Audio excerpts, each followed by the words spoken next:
Welcome back to another episode of What Are You Made Of with your boy, the unstoppable Mike C-Roc. I'm in the house today with a friend of mine that I met on Clubhouse, Jessie Lee.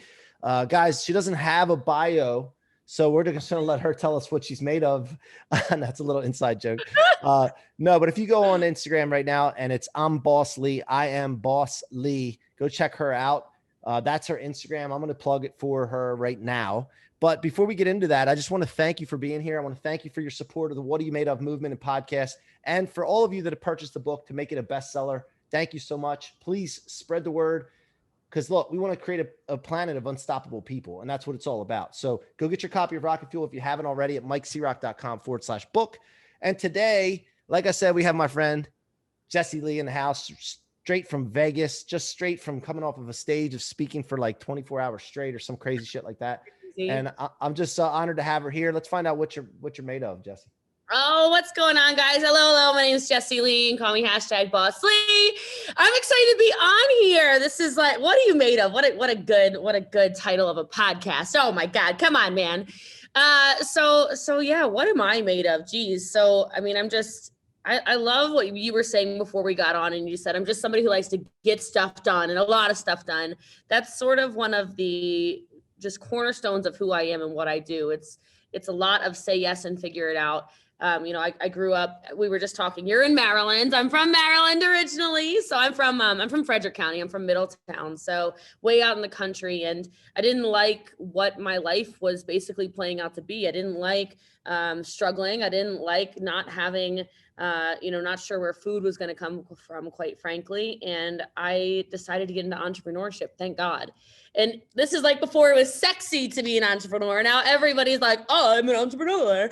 And so I ended up using entrepreneurship as the way to just overcome everything that was going on in my life in my early 20s. I did go to college, I did all that stuff, but was still struggling. And I think a lot of people can relate to that, where it's like you're doing all the right things, and you're still struggling to pay rent or pay your car note or pay insurance or go out with your friends, or you're chasing money and you have no time, or whatever the case may be. And I was living this life that was just so uninspired. And so I started in at-home businesses, and that's allowed me to have liquid income to then just turn into an investor and just a serial entrepreneur and speak all over stages and do all the things. And it's been a crazy ride. It's been 10 years now of full-time entrepreneurship. And I can't imagine anything else. I love it so much. Love it. We're going to dig into that more in a second, but let's go back to when you were a kid. Like what happened when you were a kid? Like what kind of, did you have dreams when you were a kid? Were you a type that was a dreamer and then eventually got calloused because of certain events or people? Take us through some of the things that happened when you were younger. Oh God, Mike, because we're going to try to make people cry. All right. So this is like 3 minutes into it. Like really, wow. Okay. Let's get right to it. Just like cut right to the chase. No. So my childhood was nuts. So I grew up in a house with domestic violence and just literal poverty. Clothes didn't fit, the whole just struggle bus, like couldn't go on field trips because we didn't have the money to do so. Couldn't, have friends over because the house was just too small. Didn't have the right food, didn't have anything. Nothing was right. And I actually ended up sending my dad to jail when I was 9. Back to the domestic violence thing, drugs, domestic violence. And my grandparents raised me. So like I have Love Nana on my wrist, my whole entire leg is wrapped in tattoo. Everything's a tribute to her and our Hawaiian heritage. But, they really came in when, who wants to come in their 80s and raise 3 kids. And it just gave me this hunger to never be like that. And so as successful as I become, people are like, why do you still hustle? And you probably get this, Mike, I'm going to guess, but people ask me all the time, like, you're very successful. Why are you still getting up at 7 a.m. and going until 1 a.m? Why are you still, like, I don't live in Vegas, I live in Dallas. Like, why did you just spend 7 days in Dallas? You didn't get paid. You were on 4 huge stages. Like, what's the point? People are like, why do you still podcast? Why do you still go live? Why are you just this maniac? And I don't know if you can relate to this. I'm interested to know, but as much as I like the stuff, like I do like the nice clothes and cars and I like travel and I like all this stuff, I feel like my past is like right here. Like, I don't know if you can relate to that, but like, I feel like there's like this, my past is like ready to beat me down. Like just right here. Like if I stop doing coaching calls, and if I stop pouring into people, and if I stop leading and teaching and showing up on social and whatever else, like I know realistically it's not going to come falling down. And I know logically speaking, if I lost it all today, I could build it all back to this in a heartbeat. It'd take me a month, you know, like maybe more than a month, but it wouldn't take me that long. But I still have that just hunger in my belly. Like I'm not done yet. And so that comes from that. That comes from chasing food as a kid. That comes from feeling like you're chasing, I mean, I was chasing everything. I was chasing affection because then I didn't have a father figure for a while. I was chasing acceptance. I was trying to be the smartest kid. I was trying to be the fastest kid. I was trying to be the best at everything. And because of all of that, you know, you're getting made fun of for all the, I mean, it was just like, everything was nuts. And so but you have to understand all of those things are exactly why I am where I am today. All those things are exactly why I have the desire to help other people. And it allows me also to have the empathy to see people where they are. And I think that's something a lot of entrepreneurs lack, is they see somebody who's kind of this bent, because I don't believe in broken people, but this bent shell of who they can be. And most people give up on them.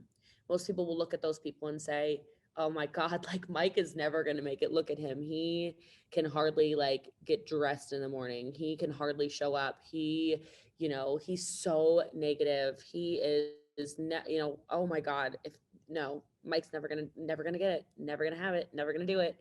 And I have this ability, I think, from all of that trauma in the past to see in here. Because when I started as an entrepreneur 10 years ago, I was the angry girl. I was mean. I was screaming at people. I was like, you say you want to show up and you can't even show up. Like I was so in my masculine energy, just like going off all the time. And just understanding all of that is really happening for you, not to you. Don't you think that some of the stuff that we do in the positions that we are, a lot of times it's what we like, we tell people or say the things to people that are going through our head the way we're saying to ourselves. Like a lot of times, like I'm not going to say something to someone else that I'm not saying to myself all the time, because I'm hard on myself. You know, I love myself. I love me some me. And I focus on that too, but I'm hard on myself. And if I hold myself to certain standards, and I expect that if I do it, everybody around me needs to. And it's not always, and I realize not everybody's going to have that. And like, not everybody went through what you had to go through to get where you are. And so sometimes people are so scared of rock bottom. I don't know where I'm going down this tangent, but I think some people are so scared of rock bottom, whatever rock bottom is for them, not understanding that it's a gift, not understanding those feelings of everything's falling apart allow you actually to heal yourself.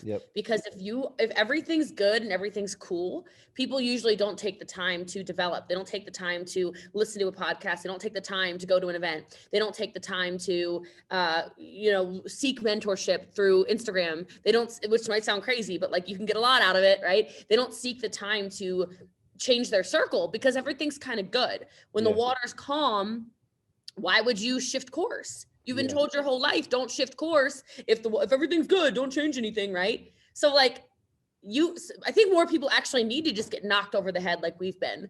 You know, more people need to darn near drown, because I used water as an example, need to like have everything fall apart so that things can, so you can do the work, so you can do the inner healing, so you can change who you are, so you can do all these things. And I just think most people, they don't see, like what you said about your standards. I bet your standards have shifted.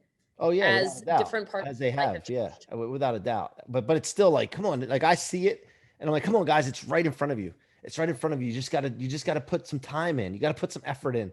Expend out some energy. And you mentioned something too about putting out a lot of coaching, putting out a lot of info and social and content and all that. And it's all about pushing outflow out there, because it's a cycle.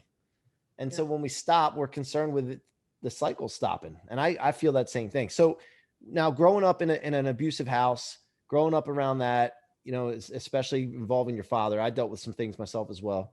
But how did that transfer into relationships that you had as, you know, growing up, and did some guys have to, I don't know the phrase, I guess, but get the brunt of some of it because you know, because you're working through emotions yourself?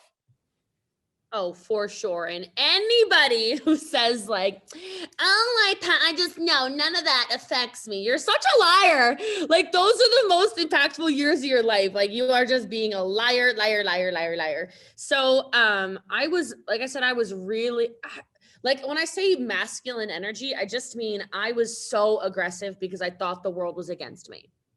So I was so, like, I wouldn't want to let you in and show any kind of vulnerability because I felt like if I let down any guards, I was going to get attacked. You were going to hurt me. Someone was going to, you were going to steal from me. You were going to use my, you know, something, you know, like something was so I had this like protective shell around me and then mine.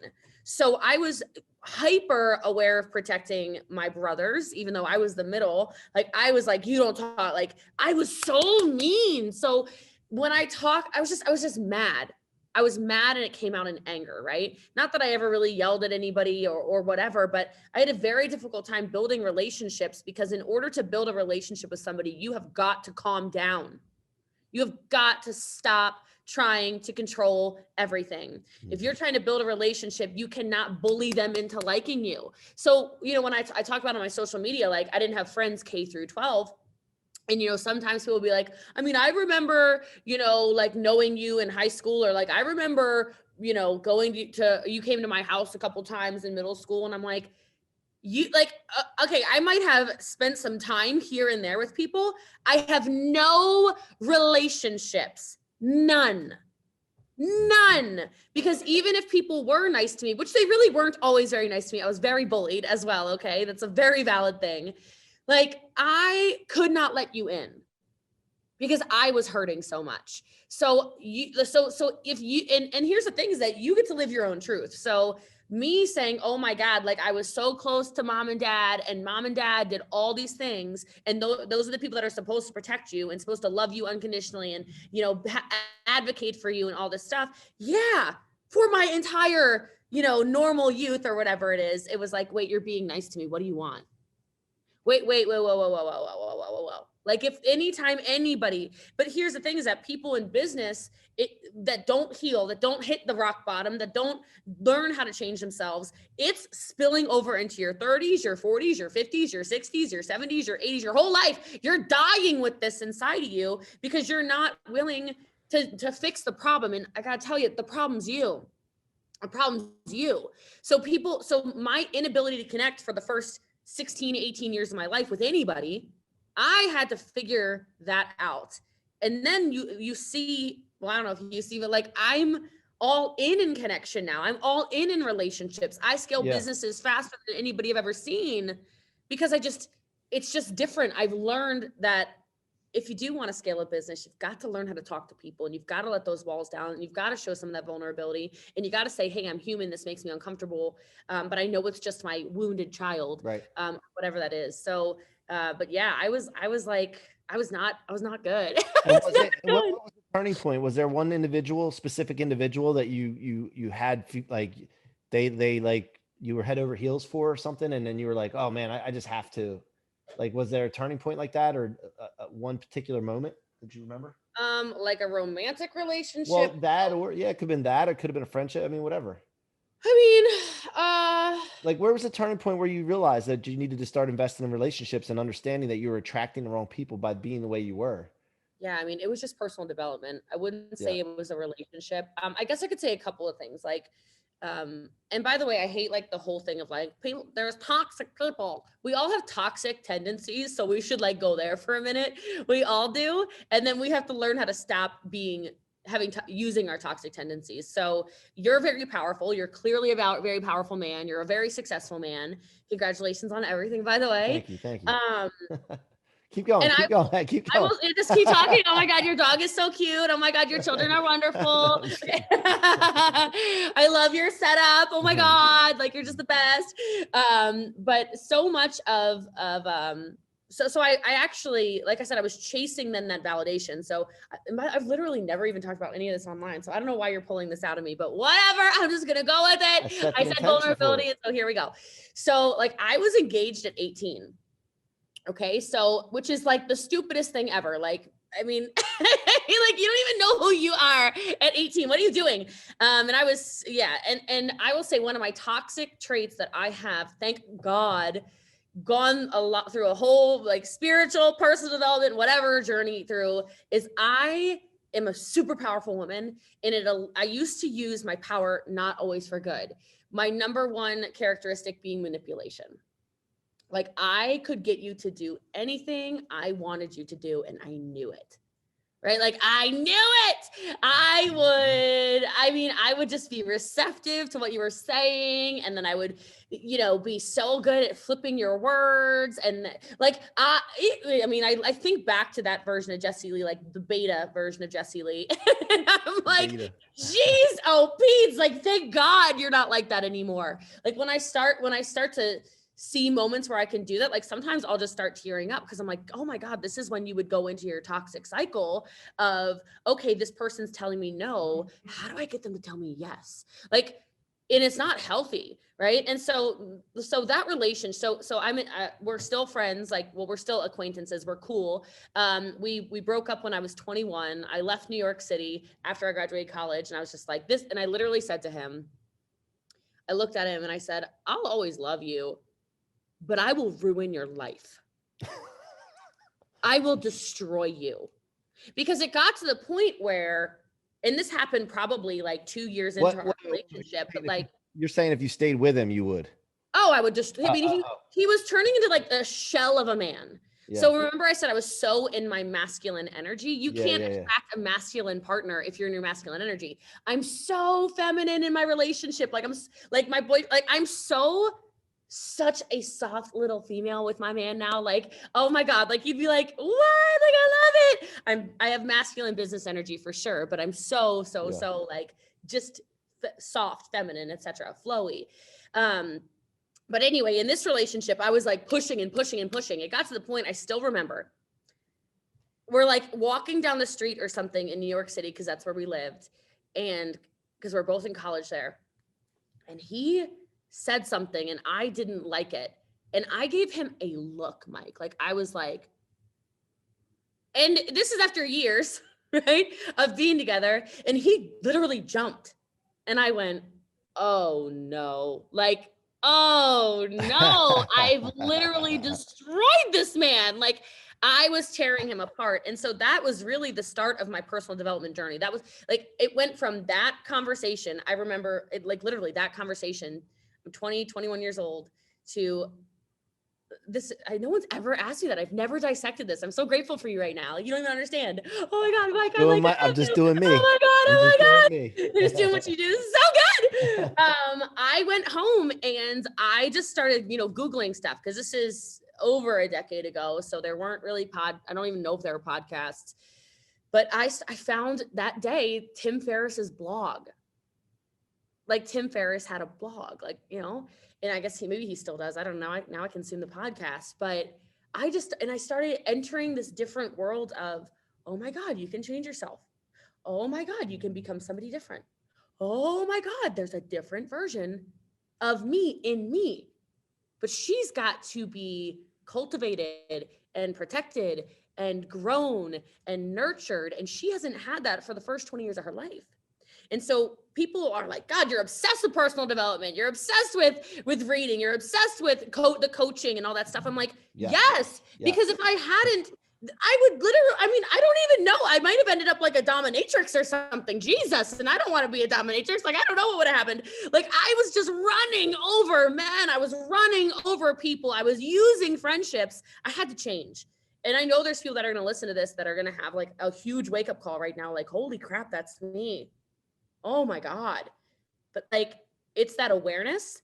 And then that understanding, more importantly, that you can shift and change and grow into who you're supposed to be. Because that person, if I met that Jessie Lee on the street today, I wouldn't recognize her. I'd be like, who is that shell of a person?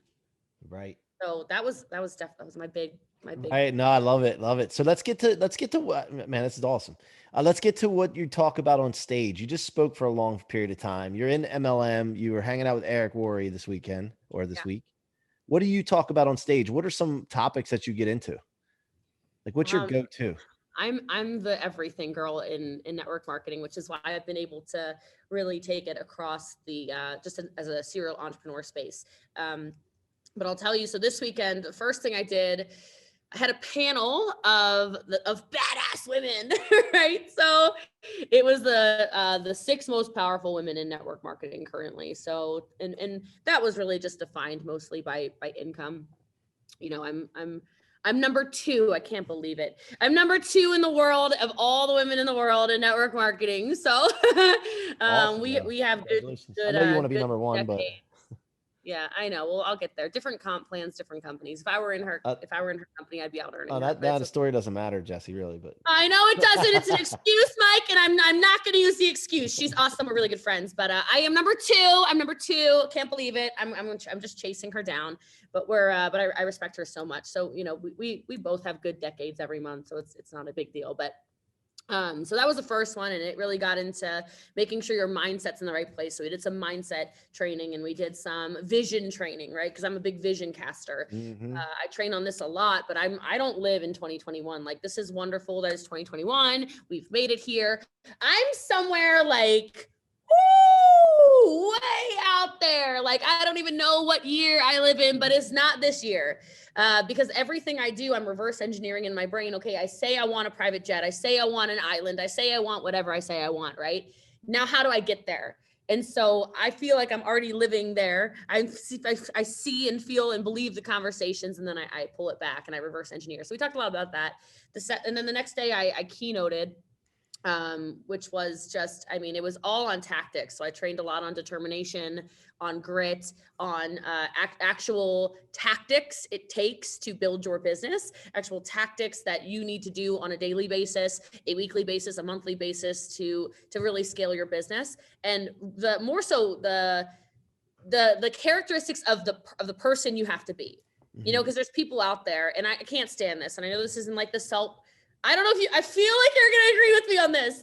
I don't subscribe to this whole thing. Like, women love it, especially men like it too, where there's these self-help gurus who come on stages around the world, or they write books, and they're just like, everyone is just in this hustle mentality, and you're working too hard. And if you would just take a nap, you're going to get everything you want. And I'm like, would you shut up?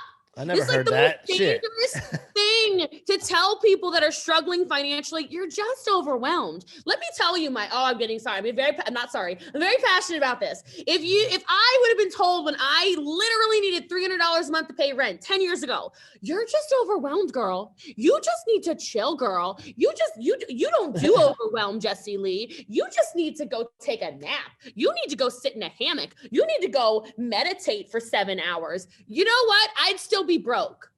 Okay. Because what got me out of debt, what got me out of struggle, what got me out of the overwhelm, I was overwhelmed that I couldn't pay my bills. All right. That was stressful to me. That was causing panic attacks. Okay. That is overwhelming. The work is what I needed to do. So I get really pissed off when people put these people on their stages that are like, oh my God, like just come to you. No, it won't. Shut up. Like, I've never met anybody making millions of dollars who literally just like prayed and kumbaya'd their way to millions of dollars. Okay. It's not a real thing. Agree. I agree with that. But one thing I want to clarify something. So when you want something and you put your goals down and you visualize and get really clear down to the granular detail of what you want, the how sometimes prevents people from doing that.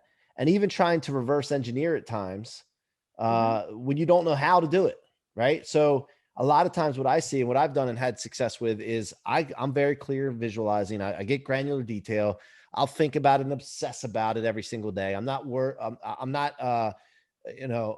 I take action, but you don't know what to take action on sometimes. And so seeking out mentorship first. But what I've seen is that I've seen that things arise or come out of nowhere sometimes. Always. Right. And they're there. The invisible resources are there.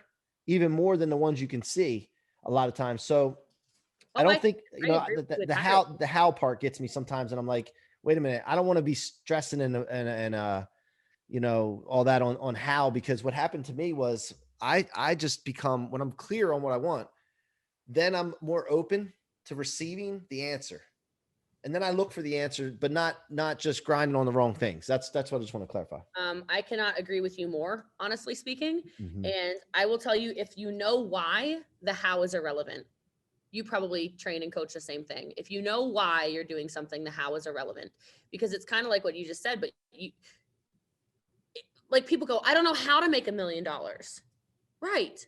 But like you said, things come out of nowhere. Well, I don't know if you're religious. I am. Mighty forces come to your aid. And it's like, it's never how you think it's going to happen. Never. Never. I've never, I'll talk about my first million just for like a second. I was talking 9 years ago, 10 years ago. I have a Facebook status that's like, I'm going to be the first millionaire in my family. Okay. I never did anything like that. I'm gonna be the first millionaire in my family. I couldn't pay rent. Okay. I'm literally writing, I'm gonna be the first millionaire in my family. I can't pay rent. Then I find the direct sales space and I'm doing at-home events, right? And nobody is making $1 million a year in any of those. Okay. It's literally not a thing. The compensation plan is set up like total crap, whatever. You're just not getting paid well. So but I really was writing things like I'm going to be a millionaire when I'm in that. And it's an impossibility, right? And the next thing you know, it's like, wrong vehicle. Like, yes. And then this random dude DMs me on Messenger in 2015. Oh, I saw your sales. You posted them online. They're so good. Oh my God. Like he's gassing me up or whatever. You really should look at the network marketing space. I'm like, bro, I don't do scams, bro. Bro, I don't do pyramid schemes, bro. Like, I'm just like, no, not interested. And never joined him. We're actually really good friends now. We were not friends then. It took us 5 years to become friends, like 6 years to become friends again. But anyway, or to become friends, period. But anyway, I'm like, no way, I'm not going to do any of that. Like, I never knew. And then you look at the company I'm number one in, and basically I'm the face of, etc. The company didn't even exist when I wrote that Facebook status. The company didn't exist. I didn't know who Eric Worre was, and Eric Worre has made. I mean, he has. I can't even. I could go on a. He calls me his number one student. She's my number one mentee. She does everything. She's blah blah blah. Like, that man came in my life, didn't know who he was, didn't know who you were, didn't know who a lot of these connections are, didn't know, I didn't want to use Facebook Live, didn't want to do live video, didn't want to TikTok, didn't want to use Instagram, didn't want to do all these things. I think of the connections and the people that have come into my life and the mighty forces that came out of nowhere. And, I'm 100% on board with you. It's the how is irrelevant. If you spend so much time analyzing, oh, well, I'm going to send this to this, and then that should get this result. Then I'm going to send this to this, and that should get this result. You're going to be depressed when those things don't happen. And then all these other gifts instead kind of come into Yeah. Not only that, when you do the how, sometimes it's like overwhelming. And the other thing is when it happens, when you get this going and you see the results from visualization and really manifesting, and a lot of people don't believe in it because they think, well, you still got to put hard work. Yeah, you got to put hard work in. Like, that goes without saying. Like, you got to have work ethic. But when it happens, I made a mistake in the past being blown away by it. Like, holy shit, did that really just happen? Did I just connect with that person? Did I just make that amount of money? Did I just and what happens when you do that? And this is something that everybody, if you're taking notes, you want to write this down. You got to be really careful, because what you're doing then is really telling yourself that is your cap. That is your limit. That's because you're amazed at that, because that's your cap.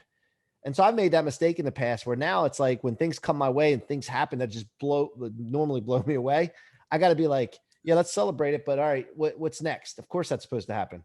It's like scoring a touchdown and then not, it's not like scoring a touchdown and then not spiking the ball and acting like an asshole, just give the ball to the ref and walk away. Like, yeah, this is what I do. I love it. Ed Milet, I'm sure he calls that blissful dissatisfaction. Yeah. And I'm like, so people are like, again, back to like, why are you still doing all this stuff you do? Well, I Yeah, I'm I'm happy. I'm blissful about it. I do love my life. My life is amazing. I'm so thankful. I'm still dissatisfied. Like, if you think that this is the last iteration of Jessie Lee, you've lost your mind. Yeah, yeah, yeah. No, this is about to be my beta version. I'm You just know, like, crawling. I'm I'm still just chasing crawling. alpha. Yeah, Yeah, I'm yeah. over here crawling. That's right. Like, this is nothing. You ain't seen nothing yet. Yeah, I Same don't with think. Yeah, you, I though. definitely don't think you're playing a big enough game. I think you need to go bigger for sure. So, God, I love when that's like, yeah. let's go. Number two, like that's just number two. Like, first of all, even if you get to number one, then what? Come on, what's next? Like, that's just in I that know. industry, right? That's right. Look, I like it. You're not offending me. You're getting me excited. Like, I'm getting Yeah, hype. Like, I'm I like, tend to did do we that. just I become tend to do best friends? that. Woo! Yeah. So, look, as we wrap this up here, I want to ask you a final question. Before I do that, do you want to plug anything, your company, whatever, any programs you have or what have you? So I don't have any programs currently, but I'm going to. So if you want to follow me anywhere, Instagram's I'm Boss Lee, like you already mentioned. Facebook's Jessie Lee Ward. TikTok's I'm Boss Lee. I'm on YouTube. I have a podcast, The People's Mentor. And then that's it. There's no funnels or anything. So just feel free to follow. I do tons and tons and tons of content, training, coaching, mentorship, all kinds of stuff like that. And it's currently all free. So if you're listening to this live, now would be your time to get in and hit the subscribe buttons before it all goes crazy. So I'm here to contribute, and I'm excited to be part of it. Let's go. Go support Jessie Lee. All of you guys that support me, we support our guests. Thank you so much for being here. And before we go, final question. The rocket fuel law, I wrote the book about this, talks about taking everything that would normally stop people or slow them down and storing it in your tank instead of your trunk where it weighs you down. When most people store things, you store it in your tank so that you can convert it into rocket fuel for your future and become unstoppable. What does that rocket fuel law mean to you? And by the way, I say law because it's a fact. If you implement the things I talk about, you become unstoppable. Fire. I love it. So I love that it's a law. And I love that the mindset of not storing it in the trunk, but storing it in the tank. I didn't know that you say it like that. And that's so fire. So y'all got to go get his book, Rocket Fuel. I'm excited for you. It is a mindset. It's a mindset to take all this stuff, like all this crap we just talked about for the last half hour, all that bad stuff. Trauma is not unique to me. All of you who are listening, you have some kind of trauma. Okay. You have to decide to turn your pain into purpose, your pain into power, your pain into fuel, rocket fuel, if you will. That is a decision. That is a choice. That is up to you. It's not up to me. It's not up to Mike. It's not up to anybody. It's not up to your parents. It's not up to your partner. It's not up to anybody. It's up to you. And so I love that mindset, because if you look at, we started this podcast talking about my childhood. That has been my rocket fuel. Every time someone tells me no, it turns into my rocket fuel. 5 minutes ago, you're telling me I'm not doing enough and I suck. I'm pumped up about it. Like, that went in my tank like this MF.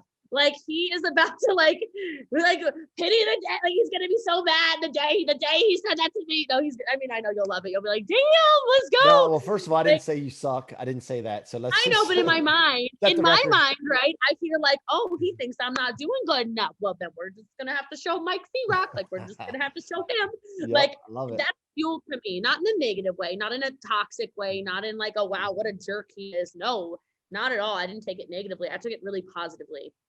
So yeah, I love that. say that to say, what is your mindset around your rocket fuel? What is your mindset around all these bad things that happen to you, and then turning that into power? Because if you look at successful people, that's all they're doing, is they're turning all these bad things that happen every day to all of us. We all have bad things that happen every day, and turning it into the life of our dreams. And there's no reason why only, life in abundance like this is not reserved for people like me or people like Mike. This is for everybody. This is an abundant world. I serve an abundant God. Like, we're just getting started. So quit playing small. Just put some fire on the fuel and just go. All right. Thank you so much for being here, Jessie Lee. You guys have been listening to the What Are You Made Of podcast with your boy, the unstoppable Mike C-Roc. And I will tell you that Jessie Lee is unstoppable as well. Thank you so much. Please go subscribe on your favorite podcast platform. If you like to watch these, you can go to YouTube at Mike C-Roc. Go subscribe to that channel. We're working on building that one out. And go get that Rocket Fuel book at Amazon or MikeCroc.com/book. Until next time, all of you, be unstoppable.